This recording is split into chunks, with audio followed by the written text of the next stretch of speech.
আপনারা সবাই জানেন যে ভারতবর্ষের ইতিহাসে রাজনীতি কারা করতেন, কোন নাম তারা?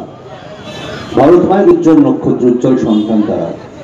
মহাত্মা গান্ধী, নেতাজি সুভাষচন্দ্র বোস, সেই সময়ের একের পর এক নাম আমরা বলে দিতে পারি। তার পরবর্তীকালে যদি পশ্চিমবঙ্গের দিকে তাকাই, ডক্টর বিধান রায়, জ্যোতি বসু, বুদ্ধদেব ভট্টাচার্য, আরো অনেকে। এবার এদের বেসিক যে গুণটা ছিল, তারা ছিলেন সৎ, শিক্ষিত, সংবেদনশীল মানুষ। রাজনৈতিক মত পার্থক্য থাকতে পারে, বিভেদ থাকতে পারে দর্শনগত, কিন্তু প্রত্যেকটা মানুষ সৎ, স্বচ্ছ, সংবেদনশীল মানুষ। কি কংগ্রেস, কি বামপন্থীরা ভারতবর্ষকে শ্রেষ্ঠ মানুষ উপহার দিয়েছে রাজনীতির মঞ্চে। সেখান থেকে দাঁড়িয়ে আজকে গোটা ভারতবর্ষ এবং গোটা পশ্চিমবঙ্গের রাজনীতির মাথায় যারা বসে আছেন, একবার ভেবে দেখুন যে নামগুলোর সঙ্গে এদেরকে আমরা কোনো তুলনা করতে পারি, কোনো আলোচনায় আসে? শিক্ষা মানে পাণ্ডিত্য, শিক্ষা, তাদের জ্ঞান, তাদের মেধা, তাদের সততা, কোন বিষয়ে কোন তুলনা আসতে পারে? এটা কোনো দল মত হিসেবে দেখবেন না। আমি কাদের সমর্থক, কোন দল, কাদের মঞ্চ ভুলে যান। আমি একজন অভিনেতা, ইতিহাসের ছাত্র,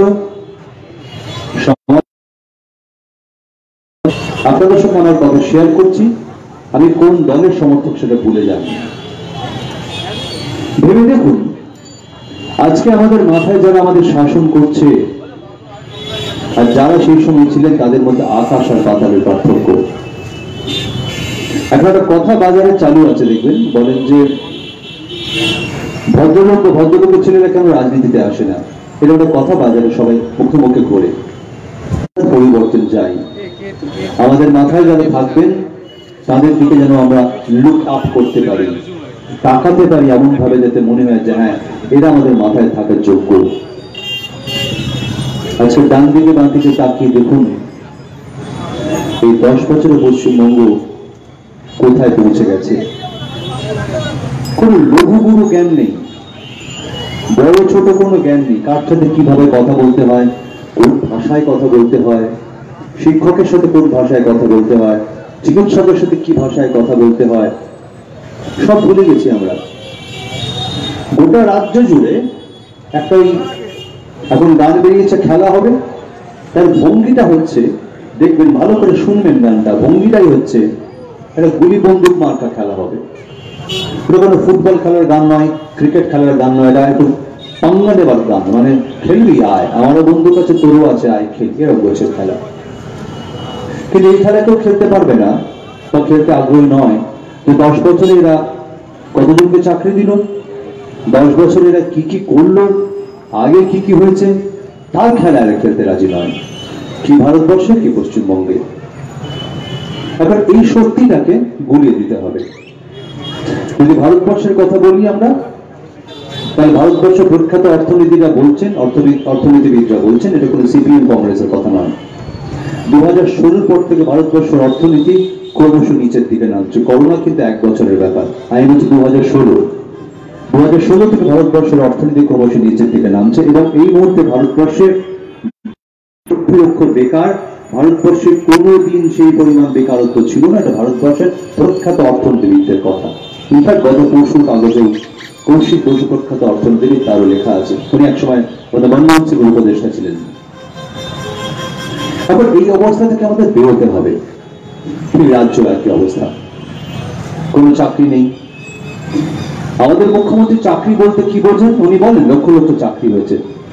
কি সেই চাকরিগুলো?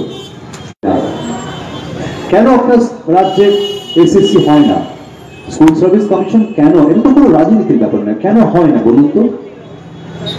কেন প্রত্যেকবার মাধ্যমিক উচ্চ মাধ্যমিকে প্রশ্নপত্র বেরিয়ে যায়? কেন টেট কেলেঙ্কারি হয়? কেন প্রাথমিকে চাকরি পেতে গেলে 8 থেকে 10 লক্ষ টাকা ঘুষ দিতে হয়? ঘুষ দিয়ে চাকরি পাওয়া যায় না, তারপরে টাকাও ফেরত পাওয়া যায় না। এই অবস্থা কেন হলো? পশ্চিমবঙ্গে এখানে ছিল, আপনারা বলুন বুকে হাত দিয়ে, এই অবস্থা কখনো দেখেছি পশ্চিমবঙ্গে আমরা? এটা সরকার কি করে? সরকার আসবে, সরকার যাবে, কোনো সরকার সারা জীবন থাকবে না। পরবর্তীকালে যে সরকার আসবে তার দায় হচ্ছে, তার কাজ হচ্ছে যে অবস্থায় একটা দেশ বা রাজ্য আছে তার থেকে আগে এগিয়ে নিয়ে যাওয়া। পশ্চিমবঙ্গের মুখ্যমন্ত্রী খুব ভালো সময় এসেছেন। ওনাকে কোনো গভীর সমস্যা পেতে হয়নি, উদ্বাস্তুর সমস্যা উনি পাননি। বাংলাদেশ থেকে যে লক্ষ লক্ষ শরণার্থী পশ্চিমবঙ্গে এসেছে সেই সমস্যা ওনাকে পেতে হয়নি। ভূমি সংস্কার করতে হয়নি, ত্রিস্তরীয় পঞ্চায়েত করতে হয়নি, হলদিয়া পেট্রোকেমিক্যাল প্রতিষ্ঠান বানাতে হয়নি, বক্রেশ্বর তাপবিদ্যুৎ বানাতে হয়নি, যুব ভারত স্টেডিয়াম বানাতে হয়নি, প্রত্যেকটা জেলায় জেলায় রবীন্দ্র ভবন বানাতে হয়নি, রাজারহাটের মতো আর একটি উপনগরী বানাতে হয়নি। মৌলিক কাজ কি করেছেন? যে কাজটা সরকার চলে যাওয়ার পরও আগামী 30 বছর 50 বছর থেকে যাবে, এত খোলা মনে ভাবুন। মৌলিক কাজ, ওনাদের মৌলিক কাজটা কি? এই রাস্তার মধ্যে আলোটা। এটা একটা সরকার, রাজ্য সরকার, তার কাজ হচ্ছে একটা আলো লাগানো, ব্যাস। আর দুটো রাস্তা তৈরি করা, ব্যাস। তাহলে এই রাস্তার অর্ধেক টাকা এখন দিল্লি থেকে আসে। এখন বিভিন্ন প্রকল্পে, বিভিন্ন বিদেশি ব্যাংকের সাহায্যে এসব রাস্তা নগরায়নের জন্য প্রচুর লক্ষ লক্ষ কোটি টাকা ঋণ পাওয়া যায়, যেটা আগে পাওয়া যেত না। সেই টাকায় কিছু রাস্তা, ব্যাস। এইটা একটা রাজ্য সরকারের উন্নয়ন। তার সাথে আর কি বলছেন? কন্যাশ্রী টাকা দিয়েছি, 2 টাকা কেজি চাল দিয়েছি, নিশ্চয়ই দিয়েছেন, দেননি তা নয়। কিন্তু ভালো করে ভেবে বলুন, কোন রাজ্য সরকার তার আলটিমেট উন্নতি হচ্ছে পশ্চিমবঙ্গের মানুষের হাতে 2 টাকা কেজি চাল দেওয়া? তার কারণ ওরা জানে পশ্চিমবঙ্গের বেশিরভাগ মানুষের একটু ভালো চাল কিনে খাবার ক্ষমতা নেই। পশ্চিমবঙ্গের বৃহৎ অংশের মানুষের নিজে রোজগার করে সেই টাকায় সম্মান নিয়ে বাঁচার মতো অবস্থা নেই।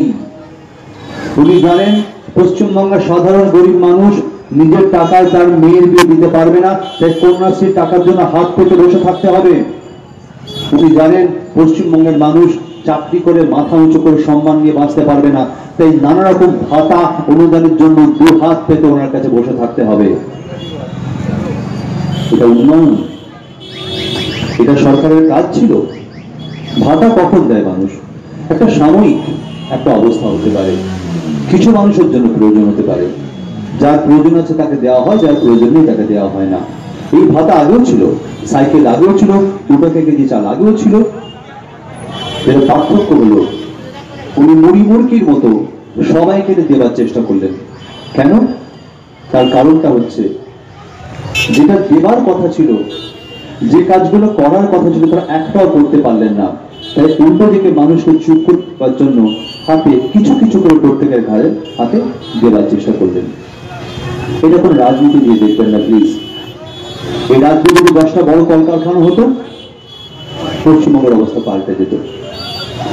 যখন মাননীয় মুখ্যমন্ত্রী ক্ষমতায় এসেছেন তখন এই রাজ্য কৃষিতে 1 নম্বর, ধান চাষে 1 নম্বর, মাছ চাষে 1 নম্বর, সবজি চাষে 1 নম্বর, ক্ষুদ্র শিল্প মাঝারি শিল্প 1 নম্বর। না, এটা আমার কথা নয়, এখানে অনেক শিক্ষিত ছেলে মেয়ে আছে, তারা ইন্টারনেট খুলে দেখে নিতে পারে 2011 ক্ষুদ্র শিল্প মাঝারি শিল্প পশ্চিমবঙ্গের অবস্থা কি ছিল। আমাদের সমস্যা ছিল বড় শিল্প নিয়ে, ভাবমূর্তির প্রশ্ন দেখা দিয়েছিল।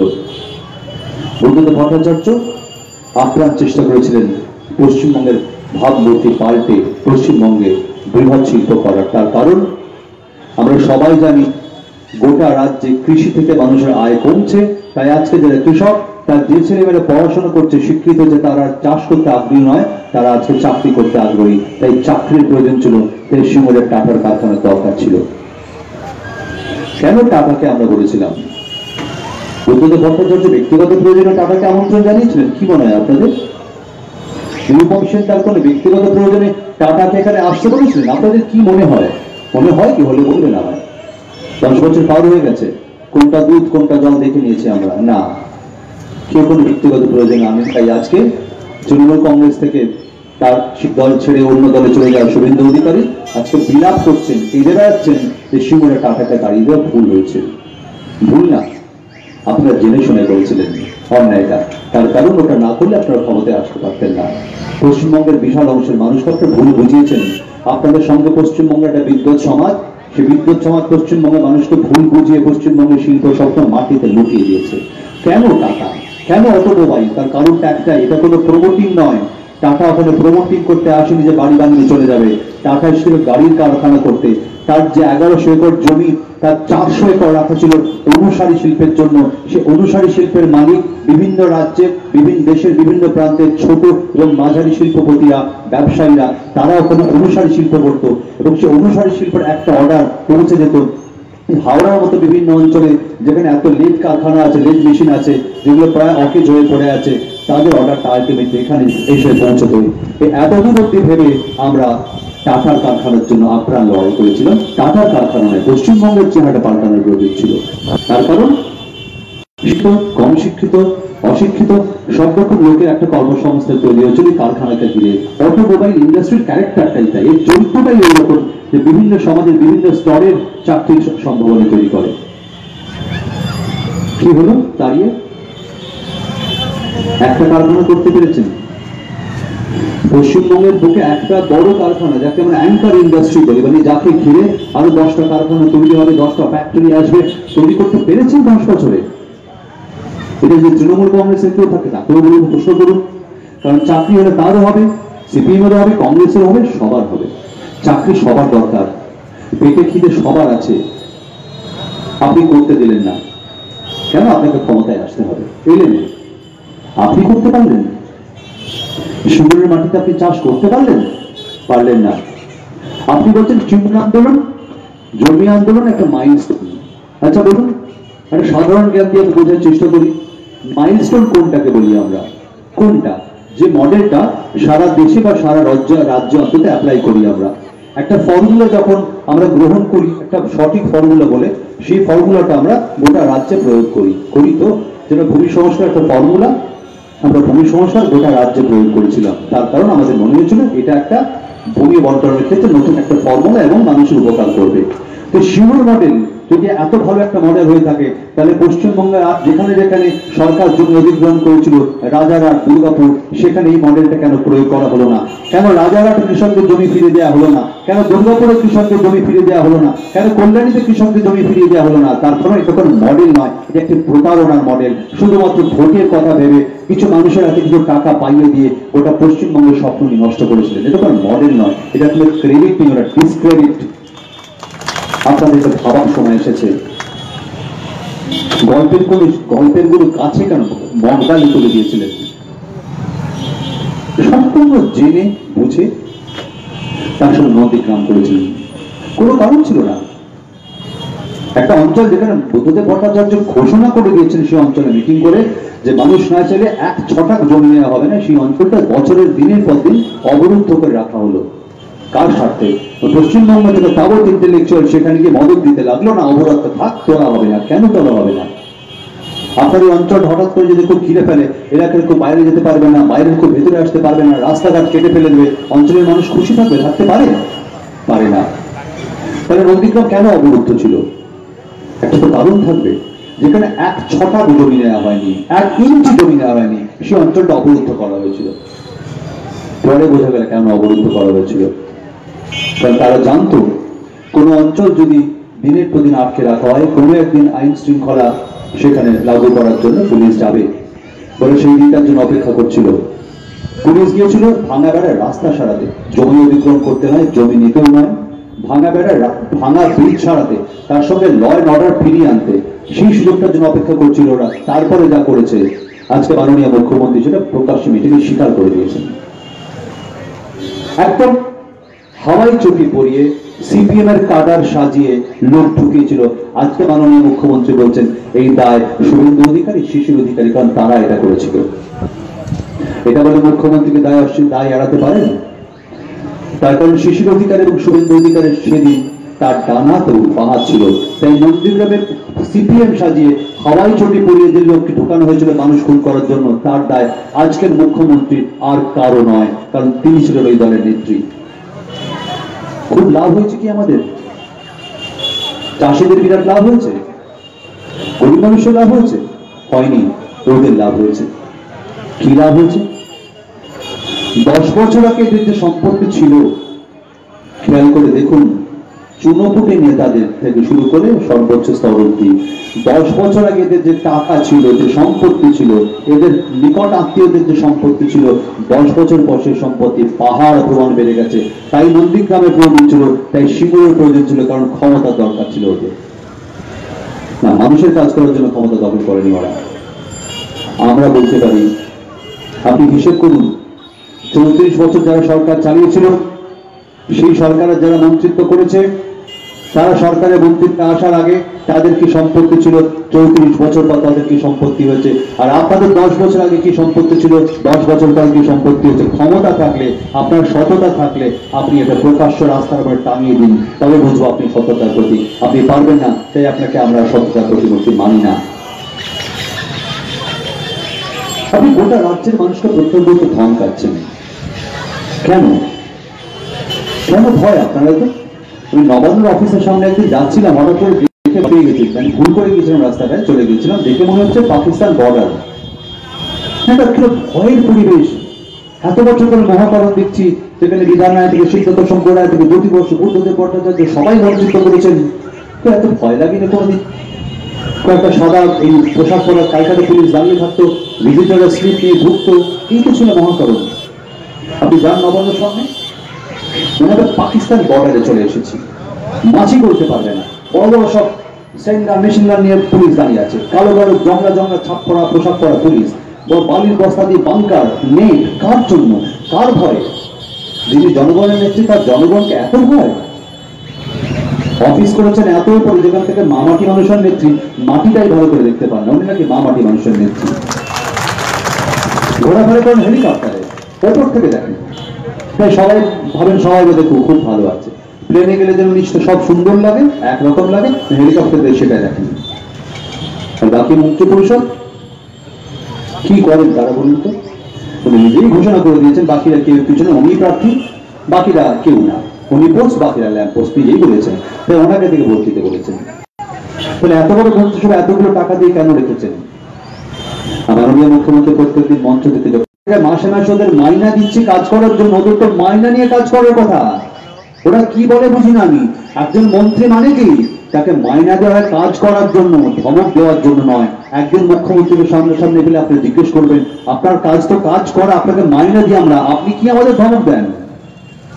কোন অধিকারে ধমক দেন? কারণ আপনাকে প্রশ্ন করার কেউ নেই। আপনি টাকা ছড়িয়ে ছড়িয়ে বিভিন্ন লোককে কিনে রেখেছেন যারা আপনাকে প্রশ্ন করতে পারে।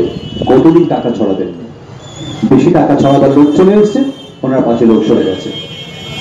টাকা দিয়ে তো মানুষকে বেশি দিন কিনে রাখা যায় না, কারণ যে টাকায় বিক্রি হবে, যে আজকে 10 টাকায় বিক্রি হচ্ছে, কালকে 100 টাকা দিলে সে 100 টাকায় বিক্রি হবে, কারণ সে টাকার জন্য দল করেছে। একসময় তৃণমূল করেছে, আজকে সে বিজেপি করছে। ভালোবাসা নেই আপনার জন্য কারো। এত সহজে এত অল্প সময়ে আপনার এই অবস্থা কেন হলো? পশ্চিমবঙ্গের বুকে আপনাকে এত তাড়াতাড়ি কেন সরে যেতে হচ্ছে? কেন বিজেপি এত বাড়াবাড়ন্ত হলো?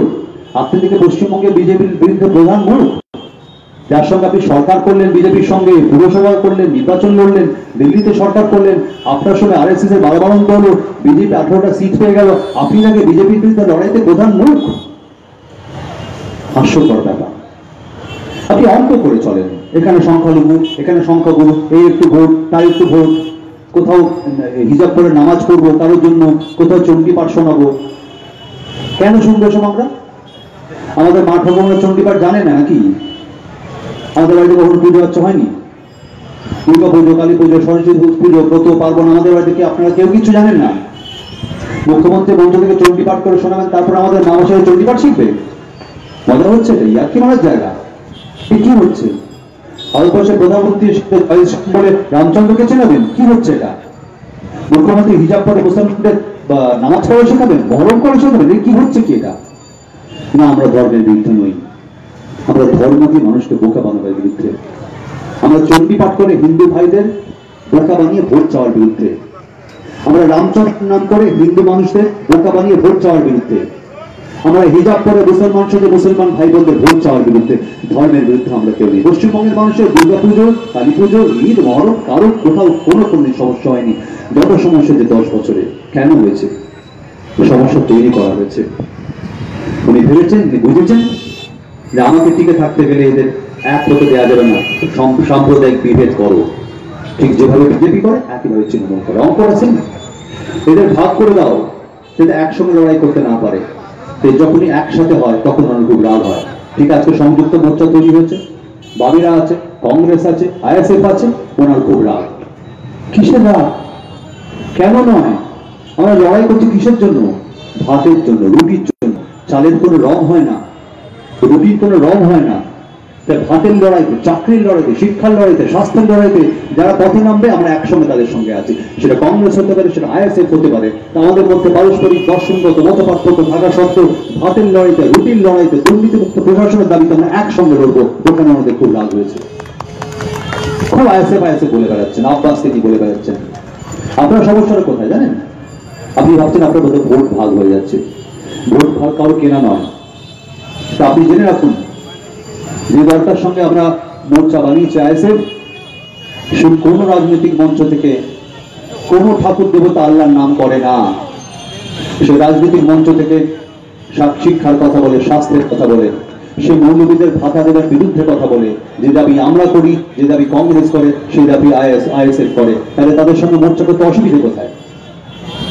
অসুবিধা কোথায়? আপনি কিছু বুঝিয়ে রেখে দিয়েছেন, তারা বিভিন্ন সোশ্যাল মিডিয়াতে কাগজে কলমে লিখে বেড়াচ্ছে আইএসএফ এর সঙ্গে জোট করে এদের নাকি জাত চলে গেল। পশ্চিমবঙ্গ মানুষ এত দুরবস্থা হয়নি যে মুসলমান কোন নেতা মঞ্চে উঠলে তাকে অচ্ছুত ভাবতে হবে। তাই আমরা সমস্ত জাতি, সমস্ত ধর্মের মানুষকে, হিন্দু, মুসলিম, অমুসলিম, আদিবাসী, অনাদিবাসী, প্রত্যেকটা মানুষকে একই জায়গা দেবো, একই মঞ্চ থেকে তারা কথা বলবে। যখন লড়াইটা হাতে হবে, যখন লড়াইটা চাকরি হবে, লড়াইটা শিক্ষা হবে, লড়াইটা সম্মানের হবে। কিন্তু মানুষকে ভালোবাসতে শিখুন, এত ধমক দেবেন না। মাননীয় মুখ্যমন্ত্রীকে কঠিন প্রশ্ন করে রেগে মঞ্চ থেকে চলে যান, বলে সিপিএম এর প্রশ্ন উত্তর দেবো না। আচ্ছা, সিপিএম এর আপনি মুখ্যমন্ত্রী নন? এই রাজ্যে যদি কেউ সিপিএম করে, কেউ কংগ্রেস করে, আপনি কি তাদের মুখ্যমন্ত্রী নন? হ্যাঁ কি না? যদি আপনি তাদের মুখ্যমন্ত্রী হন, যদি প্রশ্নটা সঠিক হয়, আপনি তার উত্তর দিতে বাধ্য। আপনি কেন উত্তর দেন না জানেন? আপনি জানেন আপনার উত্তর দেওয়ার ক্ষমতা নেই। ডালে में कुछ काला है, তাই আপনাকে মুখ লুকিয়ে পালিয়ে যেতে হয়। কই আমাদের তো পালাতে হয় না। আমি একটা সামান্য অভিনেতা, আমাকে আপনি যে কোনো প্রশ্ন করতে পারেন, যে কোনো। আমি একবারও বলবো না তৃণমূলের প্রশ্ন। প্রশ্ন তো প্রশ্ন ভাই, প্রশ্ন তো প্রশ্ন। টাকা নিয়েছ না উনি, চুরি করেছো না করোনি? এক কথা বললে হয় হ্যাঁ করিনি, তা বলতে পারেন না।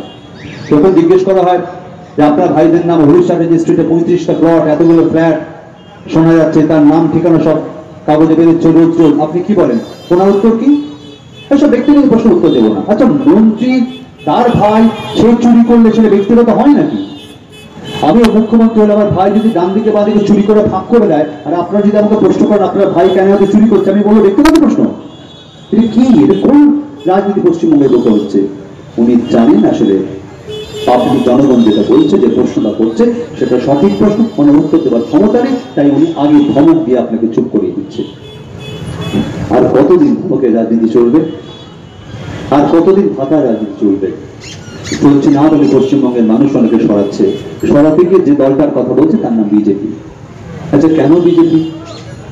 আমাদের তো ভাবা উচিত, কেন বিজেপির কথা ভাববো আমরা? আমরা ভেবেছি একটাই কারণে। দেখুন, বাজারে একটা কথা ছিল যে 21 রাম 26 বাম। তার মানে বিজেপিকে কেউ রামকে কেউ মানে রাম মানে রামচন্দ্র, বিজেপি তাকে খুব ভালোবেসে পশ্চিমবঙ্গে আনছে না। তাদের মনে হয়েছিল তৃণমূলের এই যে দুর্নীতি, এই যে গুন্ডাগিরি, এটা সরাতে গেলে আরেকটা গুন্ডার দল দরকার। তার বিজেপিকে বেঁচেছিল গুন্ডার দল হিসেবে। এবার আপনারা নির্বাচন করুন, পশ্চিমবঙ্গকে একটা গুন্ডার দল সরাতে আপনারা আরেকটা গুন্ডার দল আনবেন, নাকি পশ্চিমবঙ্গের সৎ, শিক্ষিত, স্বচ্ছ, সংযুক্ত মোর্চার সরকার আনবেন? আপনাদের সিদ্ধান্ত নিতে হবে। আপনাদের সিদ্ধান্ত নিয়ে ওদিকে যাওয়া হয়, আপনারা যাবেন। নিশ্চয়ই আমার কথা শুনে আপনারা ভোট দেবেন না। আমি তো আপনাদের ভাবতে বলছি যে কেন জগন্নাথ আপনাদের ভোট দেওয়া উচিত, কেন সৌমিত্রকে আপনাদের ভোট দেওয়া উচিত? কারণটা কি?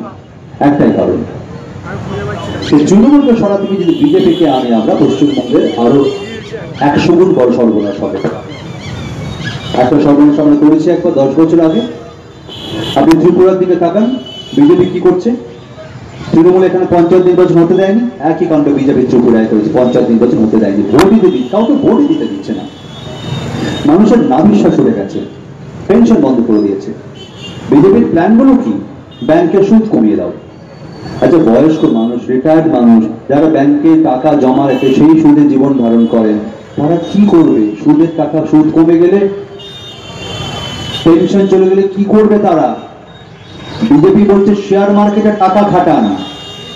আচ্ছা, আপনারা শেয়ার মার্কেটে কেউ টাকা খাটাতে জানেন? আমার বাবা এখন বেঁচে নেই, বাবা যদি থাকলে তারা জানতো না, তার এই পেনশনের টাকা, স্বল্প সঞ্চয়ের টাকা ওইসব ভেঙে ভেঙে চলতো। আপনারা কেউ জানেন শেয়ার মার্কেটে কি করে টাকা খাটাতে হয়? জানেন না। ওরাও জানে, আপনারা জানেন না, কারণ ওরা জানে আপনার টাকা খাটাতে গিয়ে ওই টাকাটা ওখানে লস করবেন, ওই টাকাটা চলে যাবে আদানি আম্বানিদের ঘরে। কারণ শেয়ার মার্কেটে বড় বড় কোম্পানিগুলো করবে, ওখানে টাকা লাগাবেন, টাকা লস হয়, বাড়ি ফিরে এসে আত্মহত্যা করার উপায় থাকবে না। এটা বিজেপির উন্নয়ন? পশ্চিমবঙ্গে বিজেপি আর কি করতে চাইছে? বলছে আমরা কৃষকদের টাকা দেব। দিল্লি হরিয়ানার বুকে কৃষকদের যারা দিনের পর দিন শীত গ্রীষ্ম বর্ষা উপেক্ষা করে যারা রাস্তায় বসে আছে, চোখের জল ফেলছে, তাদের জন্য ভারতের প্রধানমন্ত্রী একদিনও প্রাণ কাঁদেনি। আজকে পশ্চিমবঙ্গে এসে কৃষক দরবেশ সাজার চেষ্টা করছেন। আর কি করেছেন? শ্রম আইন সংস্কার করেছেন, মানে শ্রমিকদের জন্য নতুন আইন। কি আইন? আগে নিয়ম ছিল ভারতবর্ষে যে কারখানাগুলোর 100 জন শ্রমিক আছে, 100 জন কর্মী আছে, সেই কারখানার মালিক যে কোনো সময় লক আউট করে দিতে পারতো, তার অধিকার ছিল আইনগত। আজকে উনি করলেন ওই 100 জনটা বাড়িয়ে 300 জন করে দিলেন। উনি বললেন 300 জন কর্মী যে কারখানায় কাজ করে, সেই কারখানার মালিক চাইলে যে কোনো সময় কারখানা বন্ধ করে চলে যেতে পারে। আর আসল সত্যি হলো ভারতবর্ষের 85% কারখানার কর্মচারী হচ্ছে 300-র মধ্যে। তাই ভারতবর্ষের 85% কারখানার মালিককে উনি যে কোনো সময় কারখানা লক আউট করিয়ে বন্ধ করিয়ে দিয়ে চলে যাবার আইনি অধিকার দিলেন। তার সঙ্গে আরো একটা মহৎ কাজ করেছেন, এই কৃষক এবং এই শ্রমিক তার অধিকার থাকলেও সেই মালিকের বিরুদ্ধে কোর্টে যাবার উনি আইন করে শ্রমিক এবং কৃষকের কোর্টে যাবার অধিকার কেড়ে নিলেন। ভারতবর্ষে এর থেকে ড্রাকোনিয়ান ল, দানবীয় আইন আর কোনোদিন ছিল না। এই মন নিয়ে দেশ का विकास করছেন। গোটা ভারতবর্ষে যা যা ছিল কংগ্রেস আমল থেকে, রেল, ব্যাংক, কংগ্রেস ব্যাংকের জাতীয়করণ করেছিল, সেই ব্যাংক আজকে বেঁচে দেবে, বিমান বেঁচে দেবে, রেল প্রাইভেট করে দেবে। অথচ পৃথিবীর অন্যান্য দেশে যে সমস্ত জায়গায় রেল প্রাইভেটাইজেশন হয়েছিল তারা আবার সরকারে ফিরে আসতে চাইছে। ভারতবর্ষে শুনে রাখুন, যতবার ব্যাংক ফেল করেছে, কোনোদিন কোন রাষ্ট্রায়ত্ত ব্যাংক ফেল করেনি। বারবার যারা ফেল করেছে তার প্রাইভেট ব্যাংক। অথচ এই সরকার রাষ্ট্রায়ত্ত ব্যাংককে বেঁচে দিচ্ছে প্রাইভেট ব্যাংকের হাতে, মার্জ করিয়ে দিচ্ছে। কেন? কর্মী সংখ্যা কমাতে হবে। বলেছে লক্ষ লক্ষ বেকার, কোটি কোটি বেকার, সে দেশে কর্মী সংখ্যা আরো কমিয়ে দিয়ে বলছে দেশকে বিকাশ করবো। যদি আপনারা চান তাদের নিয়ে আসুন। এরা কি বলছে? এরা বলছে আমরা পশ্চিমবঙ্গের সংস্কৃতি নিয়ে ভাবছি, সংস্কৃতির কথা বলছে, রবীন্দ্রনাথের কথা বলছেন, মনীষীদের কথা বলছেন। আমার অবাক লাগে ভাবলে, কি ভাষা ওনাদের। আমি তৃণমূলের কেউ নই, তৃণমূল কংগ্রেস সমর্থক নই আমি, কিন্তু একটা কথা না বলে পারছি না। আজকে বিজেপির প্রার্থী একসময় তৃণমূলের নেতা ছিলেন, রাজ্যের মন্ত্রী শ্রী শুভেন্দু অধিকারী। তিনি যে ভাষা থেকে একসময় তার নেত্রী, আজকে তার বিরোধী প্রার্থী আমাদের রাজ্যের মুখ্যমন্ত্রী মমতা বন্দ্যোপাধ্যায়কে যে ভাষায় আক্রমণ করছেন, কখনো বেগম, কখনো আন্টি বলে বিদ্রুপ করছেন, ব্যঙ্গ করছেন, আমি এই ভাষার এই বিদ্রুপের তীব্র নিন্দা করছি। এটা আমাদের সংস্কৃতি নয়। পশ্চিমবঙ্গের কোনো মুখ্যমন্ত্রীকে, কোনো মহিলার প্রতি এই ভাষায় যারা কথা বলে তাদের আমরা সংস্কৃতি মনস্ক মানুষ মনে করতে পারি না। ওরা পশ্চিমবঙ্গের সংস্কৃতির কথা বলছে। আবার একইভাবে আমার মুখ্যমন্ত্রীকে বলবো, আপনি ভাষা ব্যবহার সম্পর্কে সচেতন হন। আপনি সরকারি কর্মচারীদের বলেছিলেন ঘেউ ঘেউ করবেন না, না, এটা পশ্চিমবঙ্গের সংস্কৃতি নয়। আপনি বইমেলার রাস্তার মধ্যে দাঁড়িয়ে পুলিশকে বলেছিলেন আপনাদের চাবুক মারতে হয়, না, এটা পশ্চিমবঙ্গের সংস্কৃতি নয়। আপনি ভারতবর্ষের প্রধানমন্ত্রী স্বরাষ্ট্রমন্ত্রীকে তুলিত করেছেন, এটা সংস্কৃতি নয় আমাদের। আপনি কাউকে হোগল কুতকুত বলে বিদ্রুপ করতে পারেন না চেহারা নিয়ে, এটা পশ্চিমবঙ্গের সংস্কৃতি নয়। মুখ্যমন্ত্রী হতে গেলে আপনাকে যোগ্যতা অর্জন করতে হবে। মুখ্যমন্ত্রী পদটার ওজন আপনাকে বুঝতে হবে। 10 বছর যখন বুঝতে পারেননি আর বুঝতে পারবেন না, তাই আপনাকে ছেড়ে দিতে হবে, আপনার বিদায় নিশ্চিত হয়ে গেছে। এই কথাগুলো সিপিএম এর কথা মনে হচ্ছে, এটা কোনো পার্টির কথা বলছে আপনাদের? আপনারা বলুন, বেশিরভাগ মানুষ আমার থেকে বড়, আপনারা ভুল বলে আপনাকে সংশোধন করে দিন। তাই বিকল্প সরকারের কথা, বিকল্প কারা? সংযুক্ত মোর্চা। কেন বিকল্প? সবকিছুতে আমাদের ইস্তেহার দেখুন, আমাদের প্রার্থীদের দেখুন, তার সঙ্গে গোটা পশ্চিমবঙ্গে বামপন্থীদের একটা ইয়াং ব্রিগেড রাস্তায় নেমেছে, সৎ, শিক্ষিত, সাহসী, কত বামফ্রন্টের, কত কংগ্রেসের, কত আইএসএফ এর। আজকে যদি পশ্চিমবঙ্গে আমরা হারিয়ে দিই, আজকে যদি জগন্নাথ তার মতো সুমিত্র মতো প্রার্থীকে হারিয়ে দিই, হার কাদের হবে জানেন? আপনাদের হবে। কেন বলুন তো? আমরা কোনোদিন বলতে পারবো না কেন রাজনীতিতে সৎ ভালো শিক্ষিত ছেলেমেয়েরা আসে না, কেন রাজনীতিতে ভালো লোক আসে না, আমরা বলতে পারবো না। কারণ এই প্রত্যেকটা ভালো লোককে যদি আমরা হারিয়ে দিই, সারা জীবনের জন্য আমাদের মাথা নিচু হয়ে যাবে। আমাদের প্রশ্ন করার নৈতিক অধিকার থাকবে না যে রাজনীতিতে কেন ভালো লোক আসে না। এই রাজনীতিতে ভালো লোক আসার জন্য আপনাদের কাছে সুযোগ এসেছে, রাজনীতিকে দুর্নীতিমুক্ত করার সুযোগ এসেছে। সাম্প্রদায়িক বিভাজন দূর করে পশ্চিমবঙ্গ থেকে বিজেপি তৃণমূলের এসব চমক থমক সরিয়ে দিয়ে পশ্চিমবঙ্গকে সব একটা সংবেদনশীল একটা স্বচ্ছ সরকার প্রশাসন দেওয়ার সুযোগ এসেছে সংযুক্ত মোর্চার হাত ধরে। আপনারা ভেবে দেখুন, সুযোগটা নেবেন না হেলায় হারাবেন? এই সুযোগ বারবার আসবে না। একবার বিজেপি এলে আপনি ভাবতেই পারছেন না কি ভয়ঙ্কর রাজ্য। উত্তরপ্রদেশে দেখুন, মেয়েদের অবস্থা দেখুন, রাজ্যের চাকরির অবস্থা দেখুন, এবং দুজনের মধ্যে কোনো পার্থক্য নেই। যারা আজকে তৃণমূল ছিল, গতকাল ছিল তৃণমূল, আজকে তারা বিজেপি। তো আগামী নির্বাচন যদি কেউ জিতেও আছে তৃণমূলের হয়ে, আপনি জানেন সে বিজেপিতে যাবে কিনা? যারা এতদিন এইখানে দুর্নীতি করলো, চুরি করলো, তারা হঠাৎ তোপকে সাধু হয়ে যাবে, তাই হয় নাকি? আসলে এপাড়ার মধু খাওয়া শেষ হয়ে গেছে, হাওয়া তুলে গেছে, সরকার করছে, তাই এপারের মধু খাওয়া ছেড়ে দিয়ে এখন তার ওপারের মধু খেতে গেছে। তাই আপনারা মধু ভোটদের সরকার চান নাকি স্বচ্ছ দুর্নীতিমুক্ত প্রশাসন চান? আপনাদের ভাবতে হবে। হয় না। স্বচ্ছ দুর্নীতিমুক্ত সরকার চালাতে গেলে প্রার্থীদের প্রথমে সৎ স্বচ্ছ আদর্শবান হতে হবে। তাই আমরা একজোট হয়েছি। আমরা আমাদের দলীয় সংকীর্ণতা রুখে উঠে কংগ্রেস আইএসএফ বামপন্থীর একসঙ্গে আমরা নেমেছি। আমি আপনাদের শেষ কথা বলবো, ছোট থেকে একটা কথা শুনেছি আমরা, যা চকচক করে তা সোনা নয়। আমি জানি আপনাদের সবার বুকে একটা কোষ্ঠী পাথর আছে, সেই কোষ্ঠী পাথর দিয়ে একবার যাচাই করে নিন কোনটা আসল সোনা কোনটা নকল সোনা। আমার বিশ্বাস আপনারা আসল সোনা চিনে নিতে ভুল করবেন না। আমি একজন সামান্য অভিনেতা। আমার সিপিএম যখন তার মধ্য গগনে ছিল বামফ্রন্ট, কোনোদিন আমাকে বামফ্রন্টের ধারে কাছে প্রায় কেউ দেখেনি বললেই চলে। আমার কাজ কর্ম ক্যারিয়ারে বামফ্রন্ট সিপিএম কোনো পার্টির 1 ইঞ্চও ভূমিকা নেই, এটা আমার অহংকার। 1 ইঞ্চও ভূমিকা নেই আমার জীবনের, কোনো কিছুতে 1 ইঞ্চও ভূমিকা নেই। তারপরেও আমি ওই মঞ্চে কেন আসি?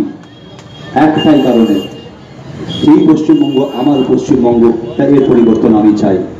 আমার বিশ্বাস আপনার সুমিত্র মতো প্রার্থীর সঙ্গে থাকবেন, জগন্নাথের মতো প্রার্থীর পাশে থাকবেন, সংযুক্ত মোর্চার প্রতিটা প্রার্থীর পাশে থাকবেন। আর মিটিংটা এখানে শেষ হবে না। পশ্চিমবঙ্গের প্রত্যেকটা কোনায় কোনায় ফোন করে আত্মীয় স্বজন বন্ধু বান্ধবকে বোঝাতে হবে কেন সংযুক্ত মোর্চাকে দরকার, কেন তাদের ক্ষমতায় আনা দরকার। তবেই আপনারা পশ্চিমবঙ্গে একটা সুদিন ফিরিয়ে আনতে পারবেন।